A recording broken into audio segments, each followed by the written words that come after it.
Chapter 5 ہم نے first paragraph کی ریڈنگ کی تھی. سو اب ہمارا کیا رہ گیا تھا اردو ٹرانسلیشن. اب وہ کیا کہتے ہیں کہ بیٹری ختم ہو گئی ہے, بیٹری خراب ہو گئی ہے, بہت کم استعمال کیا تھا اسے, دیکھو میں نے کیا کر ڈالا, میتھیو کی بوتل الٹ گئی ہے. اب کیا ہو جاتا ہے, ان کی بیٹری ختم ہو جاتی ہے, بہت کم استعمال. اب وہ کہتے ہیں میں نے بیٹری کو تو اتنا کم استعمال کیا تھا, یہ کیسے ختم ہو سکتی ہے. اور میتھیو کی بوتل کیا ہو جاتی ہے, الٹ جاتی ہے. بے وقوف کہیں کے, والیس چلایا. اب والیس کو غصہ آ گیا, اس نے کہا بے وقوف, فٹافٹ اٹھاؤ اسے ورنہ ہم سارے سے سارے ہاتھ دھو بیٹھیں گے. اس پر کارک لگا ہوا ہے. گراہم نے خود کو بے وقوف محسوس کرتے ہوئے اس کے لیے ہاتھ مارے اور کہا لعنت. اب کیا ہوا, اس پر کوک نہیں ہے, یہ ہوا, یہ باہر نکل آیا ہوگا. یہ کس طرح نکل سکتا ہے, خدا کی قسم یہ جل رہا ہے. گراہم چیخ اٹھا. اب کیا ہوتا ہے کہ نا اب ان کی بیٹری خراب ہو جاتی ہے, اور کیا ہوتا ہے میتھیو کی بوٹل جو ہے ان سے الٹ جاتی ہے. اب والیس سے بہت غصہ آتا ہے, وہ کہتے ہیں یہاں سے چلے جاؤ, مجھے بہت غصہ آ رہا ہے ورنہ میں کچھ کر دوں گا. اب کیا ہوتا ہے, انہوں نے کیا کیا ہوتا ہے, کارک نہیں لگایا ہوتا, جس کی وجہ سے کیا ہو جاتا ہے کہ نا ان کا یہ جو پانی ہوتا ہے وہ باہر نکل آتا ہے. اب ان کو سمجھ نہیں آ رہی, اور گراہم کہتا ہے کہ یہ اب یہ جل رہا ہے. So coming to the next paragraph. A blue flames.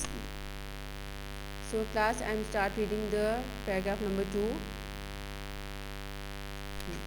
A blue flame snaked from the little heater up through the rocks towards the bottle in the boy's hand, or at least that was how it seemed to happen. It happened so swiftly it may have deceived the eye. Instinctively, to protect himself, Graham threw the bottle away. There was a shower of fire from its neck, as from the nozzle of a hose. "Oh my gosh," yelled Wallace, and tore off his sleeping bag. "Hurry," he screamed. "Wake up, Harry." So class, now I am doing the translation of the second paragraph. So I am doing the translation of the second paragraph. چھوٹے سے heater سے ایک نیلے رنگ کا شعلہ بل کھاتا ہوا پتھروں میں سے گزرتا ہوا لڑکے کے ہاتھ میں موجود بوتل کی طرف لپکا, یا کم از کم ایسا ہوتا ہوا محسوس ہوا. یہ اتنی تیزی سے ہوا کہ شاید اس نے نظر کو بھی دھوکہ دے ڈالا. اب یہ سب اتنی جلدی سے ہوا کہ ان کو کچھ سمجھ نہیں آئی. جبری طور پر آپ کو بچانے کے لیے گراہم نے بوتل کو پرے پھینک دیا. اب کیا ہوا کہ اس کو بچانے کے لیے تو اس نے کیا کیا, بوتل کو جلدی سے, اب اس نے فائر کیچ اپ کر لی تھی, اس نے بوتل کو جلدی سے وہاں پھینک دیا. اس میں آگ کی بوچھار پائپ کے دہانے کی طرح پھوٹ پڑی. اب کیا کیا, بوتل جو تھی وہ اتنی بری طرح پھٹ گئی کہ وہ سارے گھبرا گئے. Now coming to the third paragraph.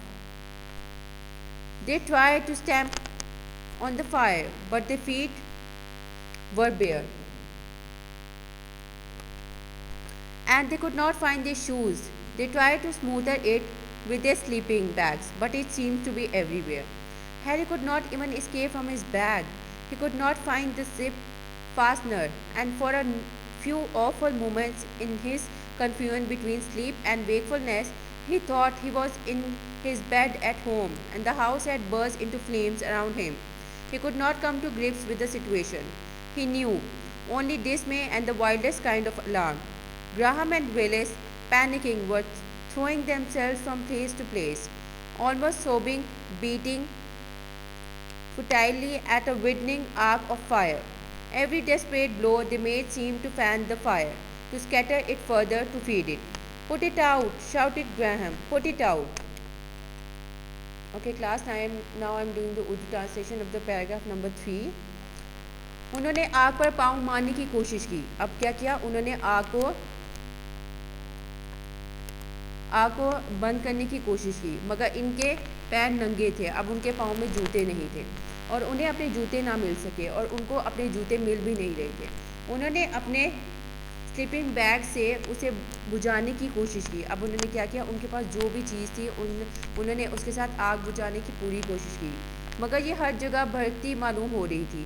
اب وہ آگ جو تھی وہ زیادہ پھیل رہی تھی. ہیری نے اپنے بیگ سے بھی نہ نکل سکا. اب کیا ہوا, ہیری اپنے بیگ سے بھی نہ نکل سکا, اسے زپ نہیں مل رہی تھی, اور نیند اور بیداری کے مابین اپنی گڑبڑاہٹ کے چند خوفناک لمحوں میں وہ یہ سمجھ بیٹھا کہ وہ اپنے گھر میں اپنے بستر میں ہے. اب آگ کی وجہ سے سارے اتنے گھبرا گئے تھے کہ انہیں کچھ سمجھ نہیں آ رہی تھی, اور اس کے